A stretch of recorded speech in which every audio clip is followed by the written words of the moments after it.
yandia wishiatse, wendake indare, wendatindi, askenunia ichies, askenunia ies. C'était dans la langue Wendat, mais je vais traduire en français. Kwe-Awati, ça veut dire bonjour à tous. Peu importe sur quelle communauté amérindienne on est au Canada, quand on dit Kwe, les gens nous répondent Kwe. Isabelle Yandiawe-Chiatse, Isabelle, la tortue, je suis. Isabelle, c'est le prénom que j'ai eu à la naissance, et la tortue, ben, c'est mon clan. Je fais partie du clan de la tortue. Wendake Indare, je suis le Wendake. Wendatindi, je suis une Wendat. Askenunia Ichies, on pourrait traduire ça par « Est-ce que vous marchez en paix? » Nous, on ne demande pas comment ça va. Pour ne pas se faire répondre, ça va bien. Alors, on demande est-ce que vous marchez en paix? Il faut réfléchir si la tête est en paix, le cœur est en paix et l'âme est en paix. Quand tout ça est en paix, on répond Askenunia Ies, tout simplement. Kwe-Awati, Akwegon. Mon nom est Conrad Sioui. Je suis le grand chef de la nation Huron-Wendat. Les Wendat, notre histoire est de façon historique et anthropologique ou ethnologique nous ramène il y a des millénaires ce que nous savons de la tradition orale, puis ce que nous savons aussi de ce qu'on nous a toujours bien enseigné, c'est que nous venons du Sud. On vient de la première tortue.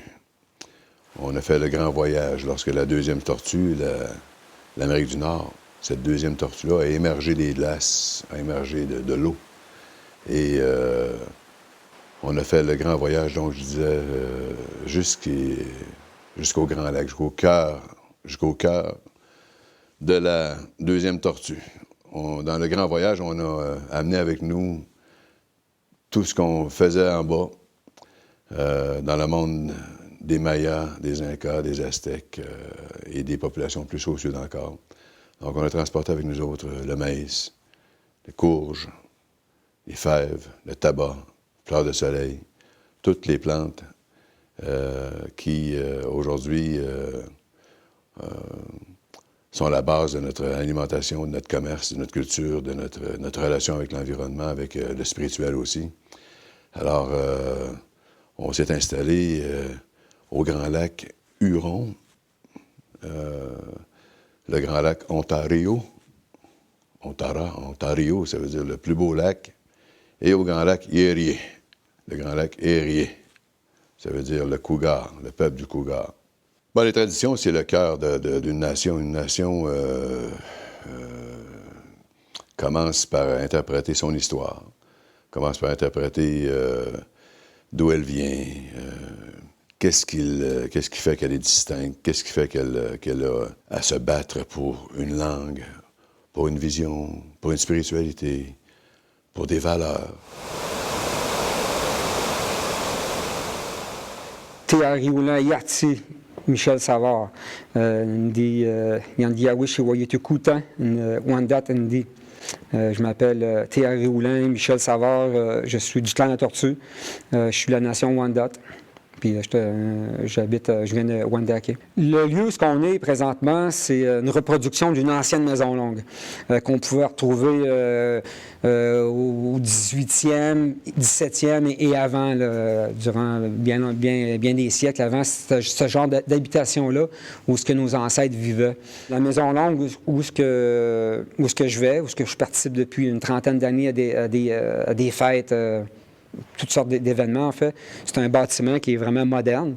C'est 4 murs en bois avec un toit en tôle. On chauffe au bois. Malheureusement, un jour, peut-être qu'on va avoir l'électricité. Ça serait vraiment cool, peut-être. Mais on a des poêles à bois. Puis c'est comme c'est une grande salle qui a un peu la même grandeur que la maison ici. Ça a 30 pieds par 60 pieds. Les gens, selon les clans, on a notre place assise dans la maison. Du côté plus l'est, par exemple, il y a le clan de Tortue. Du côté plus du nord, de l'ouest et le nord, en fait. Il y a l'ours, le chevreuil. Les gens ont chacun leur place dans la maison. Là. C'est un bâtiment avec des fenêtres. C'est un bâtiment tout à fait moderne qu'on a construit pour pouvoir pratiquer nos rituels. Kwe, Shushan Bakon, Wenonen Tariati, clan du loup. Faire une danse ou devenir danseur de powwow, c'est très spirituel. c'est pas donné à tous. Souvent,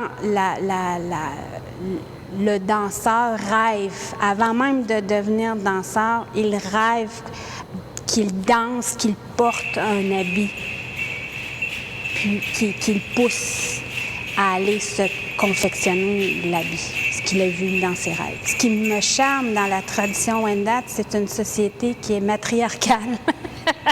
C'est la femme qui prend des décisions, tout est féminin. J'aime cette... même la maison longue, c'est féminin, mais c'est l'équilibre entre les hommes et les femmes dans une maison longue. Toute la vie, hein, c'est les hommes et les femmes travaillent ensemble pour faire avancer la société. Donc, c'est ce que j'aime de la tradition Wendat. Oui, ils mettent les femmes de l'avant, mais c'est toujours de travailler en équilibre ensemble. Dans la culture Wendat, il y a un autre type de danse qui n'est pas les danses de power, puis eux, dans leur maison longue, les Wendat, ont leur propre style de danse.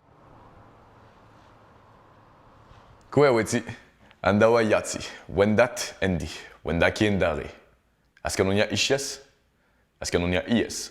Ici, sur la communauté, on a plusieurs clans. Quand je dis clan, je parle principalement de noms de famille. Donc, anciennement, les noms de famille, comme on a aujourd'hui, on a un prénom et un nom de famille. Anciennement, on n'avait pas ça. Anciennement, on avait notre prénom et notre clan.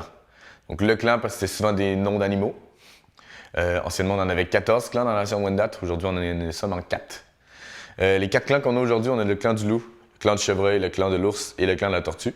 Pour chaque clan, on a un peu une qualité qu'on donne qui est liée à une histoire. Il y a un mythe et légende souvent. Également, ce qui est important de savoir pour les clans, c'est pas comme dans la culture québécoise ou canadienne. Le nom de famille, donc le clan, va se donner du côté de la femme. Donc moi, par exemple, ma grand-mère est du clan de l'ours, ma mère est du clan de l'ours et je suis du clan de l'ours. Mon grand-père, lui, était du clan du loup.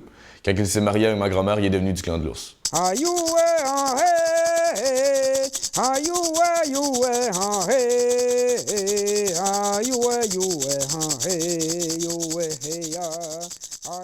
La musique chez les Wendat, mais c'est surtout des chansons qui sont sacrées la plupart du temps. On a également des chansons sociales, donc des chants sociaux qui vont faire réunir des gens. C'est pas nécessairement des paroles. Comme j'aime bien l'expliquer, c'est on va danser avec nos cordes vocales et on va chanter avec notre cœur. Le tambour, le rythme du tambour, c'est tout simplement le son, c'est la vibration du cœur. Donc ça va aggraver le battement du cœur et le rythme va dépendre de la personne. Donc une personne qui est plus stressée, qui a un rythme un peu plus rapide de son battement de cœur, va jouer un peu plus rapidement. Je m'appelle Blaise Gros-Louis et je suis Huron-Wendat et je suis entrepreneur. Depuis longtemps, j'ai eu envie de partir mon entreprise. Mon grand-père maternel et mon grand-père paternel étaient et sont des hommes d'affaires. Donc, ça m'a toujours un peu interpellé. Puis, j'ai toujours pensé aussi que pour se partir en affaires, il faut partir dans quelque chose qui nous passionne. Donc, moi, j'ai décidé de partir mon entreprise dans le sport de la crosse. Jouer en équipe, pour moi, c'est très important. J'ai appris à aimer ça, parce qu'avant, moi, j'ai toujours fait des sports individuels. Mais depuis que j'ai commencé justement à jouer en équipe, ça m'a totalement ouvert les yeux. L'esprit d'équipe, le partnership, tout je pourrais appeler ça la complicité entre les joueurs. Quand on fait des voyages en Ontario, qu'on va à Montréal faire des tournois, c'est imbattable. Oui, je m'appelle Aronio Giatti. Frédéric Renaud, je suis enseignant ici à l'école Wata de Wendake, en 6e année. La crosse a toujours eu une très grande importance pour le peuple Wendat et il en a encore une aujourd'hui. J'ai goût, bizarrement, de dire que c'est un sport qui est en émergence parce qu'il s'est un peu endormi, évanoui au fil des ans, mais présentement, il y a une recrudescence du sport et les jeunes veulent participer à ce sport-là. C'est très intéressant. L'équipe de crosse, elle est composée de jeunes hommes, mais il y en a des plus âgés. Je fais partie des plus vieux, mais c'est intéressant de voir qu'il y a des jeunes ici même à l'école Wata, des jeunes qui s'initient à la crosse à 8, 9, 10 ans. Et c'est intéressant de les revoir 6, 7 ans plus tard, jeunes adultes là, qui jouent avec nous autres. Je m'appelle Charles-Antoine Lesage, je suis membre de la Nation Huron-Wendat, je suis entrepreneur, donc j'ai Je suis copropriétaire de cette entreprise-là, Eke Lacrosse. Je suis également aux études. J'ai fait un baccalauréat en anthropologie et maintenant je suis en train de faire une maîtrise en anthropologie ici à l'Université Laval. Le sport de la crosse est particulier. J'ai pratiqué plusieurs sports dans ma vie, mais la crosse, c'est celui-là qui m'a accroché le plus. J'aime souvent dire que c'est le sport des sports, là, parce que c'est le plus complet de tous les sports. C'est physique, c'est technique, c'est tactique. C'est excessivement difficile au niveau cardiovasculaire aussi. Puis en plus de ça, la crosse, c'est un sport un sport auquel j'ai un attachement particulier, parce que c'est notre sport ancestral, le sport national. Bien, encore de nos jours, c'est certain qu'il y a beaucoup de stéréotypes qui sont véhiculés envers les membres des Premières Nations ou envers les Wendat, entre autres. De mon côté, ce qui est drôle, c'est très personnel comme situation, c'est que je réponds pas à ces stéréotypes-là. Et donc, je rentre pas dans la catégorie des Amérindiens comme on les imagine souvent. Alors pour moi, c'est qu'on veut un peu on veut nier mon identité. Hein. Puis souvent, ce qu'on va dire, mais t'es pas un Indien, toi, ou t'es pas un Wendat, t'es un blanc. Puis à cause de mon apparence physique, tout simplement. Il y a beaucoup de choses l'identité est souvent vue. On va définir beaucoup les gens selon ce qu'ils ont l'air. Puis c'est pour ça que les stéréotypes, souvent, s'accrochent à ça, hein, les Amérindiens qu'on voit dans les livres d'école. Mais je veux dire, l'identité, c'est beaucoup plus que la couleur de la peau. En fait, ce n'est pas la couleur de la peau, c'est comment j'ai été socialisé. J'ai été socialisé en tant que Wendat, et donc je suis Wendat, tout simplement. Dans ce que je fais comme travail, comme conteuse, comme artisane, ce que je trouve important, c'est de transmettre ces traditions-là. Et pas seulement aux jeunes de ma communauté, mais aux gens de l'extérieur. Les jeunes de l'extérieur aussi qui veulent en apprendre plus sur ma nation. Leur montrer qu'on n'est pas si différents dans la vie de tous les jours, finalement, mais qu'il y a quand même des petites différences puis qu'ils peuvent participer à cette différence-là. La transmission à nos enfants, je pense que c'est l'affaire la plus importante qui doit être faite. Peu importe qui tu es, que tu sois, que tu viennes de l'Europe, que tu viennes de l'Afrique, que tu viennes de l'Amérique. Je pense que c'est la transmission, en fait, de tes savoirs, de ta connaissance, en fait. Je pense que la transmission des savoirs, je pense que c'est ça qui est le plus important qui doit être fait. Je pense qu'on doit tout transmettre à nos enfants notre vécu pour qu'ils soient en fait des personnes meilleures que nous, on a pu l'être. Premièrement, moi, mes grands-parents m'ont appris énormément de trucs sur la culture Wendat. Donc, il m'a appris beaucoup, comme je disais, le respect des plantes, tout ça. Ça a été mon oncle, ma grand-mère, mon grand-père, ma mère, mon père. Donc, il m'a appris énormément de choses comme ça. Et depuis peu, moi, je commence à apprendre la langue Wendat. Donc, je commence à apprendre beaucoup l'histoire. Et ce qui est intéressant, c'est que c'est moi qui apprends à ma grand-mère à parler Wendat. Donc, je lui donne des cours de langue, je lui donne des cours d'histoire, lui dire pourquoi, comment dire telle chose en Wendat, telle chose. Donc, je lui apprends beaucoup de choses. Et elle, pareil. Donc, on se donne vraiment des échanges de différentes générations. J'ose espérer qu'on a bien appris des aînés, puis qu'éventuellement, on sera capable de transmettre ces connaissances-là aux générations futures pour que ça continue. C'est important qu'il y ait une transmission, puis justement une évolution de la nation Huron-Wendat au fil des années. Le territoire pour la nation Huron-Wendat et ses membres est très, très important. On appelle le territoire ancestral et coutumier de la nation Huron-Wendat le Ni-o-Intio, qui veut dire notre grand et magnifique territoire. Quand je vais dans le bois, normalement, je vais avec ma famille, avec mon père, avec mes filles. Ce que ça m'apporte d'aller là, il n'y a pas de réseau cellulaire, pas de réseau Internet. Notre seul réseau, c'est avec le Créateur, c'est avec les éléments qui nous entourent. C'est vraiment le calme, la base, c'est le temps de respirer, de prendre du temps pour soi. Je pense que le fait d'être autochtone influence quand même beaucoup ma façon de chasser, mais pas nécessairement par le fait que je suis autochtone. Je pense que c'est le sentiment d'appartenance à notre territoire qui est le Ni-o-Intio. Je pense que ça nous aide ça nous pousse à être plus délicat, à faire attention à notre cheptel, les orignaux par exemple, à le garder propre. Quand on va justement sur notre territoire, on a un plus grand respect parce que c'est chez nous. C'est comme notre maison. Puis, je pense que ça nous pousse à y faire attention. Dans ma vie à moi, personnellement, les traditions, la modernité, tout ça, ça se mélange les deux ensemble.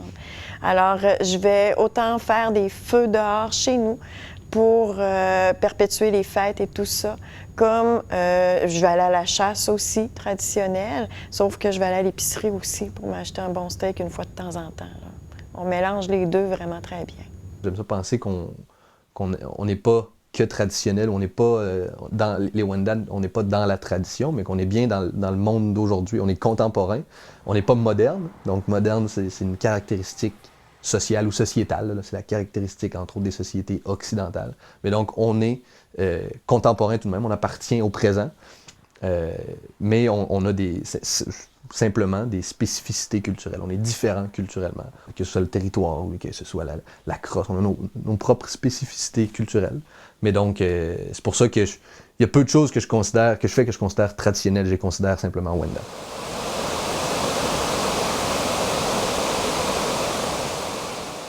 On est très peu les Wendat, alors on se mélange beaucoup avec les Allochtones.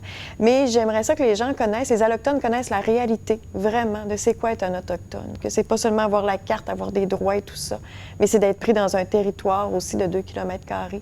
Alors ce serait que la vérité sorte, finalement, pas de jugement, qu'ils arrêtent d'avoir des jugements entre les deux. Je pense que trop longtemps, on a considéré la nation Huron. Même encore aujourd'hui, on tente de considérer la nation Huron-Wendat comme finalement. Finalement, vous autres, vous êtes métissés, là, puis vous êtes des Blancs. Puis on est métissés au niveau du sang, mais on n'est pas métissés au niveau de la culture. On est culturellement distincts. Et je pense que c'est important qu'on l'accepte. Je crois qu'il n'y a pas assez de gens qui sont au courant de qui on est. Donc le musée il aide beaucoup à montrer qui on est en tant que peuple, en tant que nation, mais aussi en tant qu'humain. Donc montrer qui on est, notre culture c'est quoi, parce qu'on a une culture très riche. Donc en culture, la langue, tout ça, c'est notre histoire, c'est notre passé, tout ça, juste de montrer qui on est vraiment, et qui on peut être. Pas juste ce qu'on voit dans les films et tout ça, juste de briser le folklore surtout. Donc, de briser le folklore de ce qu'un Indien est, que c'est pas nécessairement ce qu'on voit dans les films, ce qu'on entend parler dans beaucoup d'endroits. Ce que je voulais présenter, c'est la fierté d'être autochtone. Peu importe si moi je suis Innu ou mon conjoint Wendat, c'est cette fierté-là d'être Première Nation, c'est cette fierté-là de montrer qu'on est toujours connecté avec la Terre-Mère, qu'on est toujours connecté avec le Créateur, qu'on est toujours en gratitude. Pour un meilleur vivre ensemble, à mon sens, la qualité qui est requise, c'est l'ouverture. Ça semble simple, dit comme ça. Non seulement l'ouverture, mais aussi l'acceptation de la différence. On a beaucoup de misère à gérer le différent et la différence de façon plus générale. Je pense que le premier pas vers une meilleure gestion de cette diversité-là, c'est l'acceptation de la diversité, de la différence. Puis non seulement l'accepter, mais la célébrer. C'est magnifique qu'on ait autant de Premières Nations ici au Québec. À Québec, on a la nation Huron-Wendat qui est ici. Puis je pense que c'est nécessaire qu'on s'ouvre à l'autre, qu'on l'accepte comme il est, puis qu'on n'essaie pas de le rendre comme nous, ou de le rendre totalement différent, mais simplement d'accepter, puis même de célébrer cette différence-là. Ici à Wendake, je pense que les jeunes ont beaucoup d'encadrement, ont beaucoup d'activités, ont beaucoup de possibilités pour pouvoir aller loin, pour pouvoir rêver, puis de devenir ce qu'ils veulent. T'sais. On est des êtres humains, tout le monde, là, puis on s'en va tous dans la même direction. Là. On prend des chemins différents, mais pour aller dans la même direction. Puis ça, je pense que c'est important. Puis je pense que ça va se faire avec le respect. Le respect des manières, des traditions d'un, des traditions de l'autre. Pas essayer d'écraser un pour pouvoir avoir plus. C'est une question de respect, là. Si je ne me trompe pas, c'est bien ça qu'il faut apprendre. Il faut dépasser aussi aujourd'hui cette notion-là, juste d'être ou de ne pas être Wendat. La relation, la parenté aujourd'hui, elle est spirituelle, elle est idéologique. Quand on défend les rivières, qu'on soit québécois, qu'on soit Wendat, qu'on soit Cri, quand on protège un environnement, quand on veut améliorer la situation des caribous, quand on veut participer au développement économique, mais en même temps aussi avoir un rôle, dire qu'est-ce qu'on pense à propos de la nature, entendre être à l'écoute de la terre-mère, dans ce sens-là, on est tous des Wendat.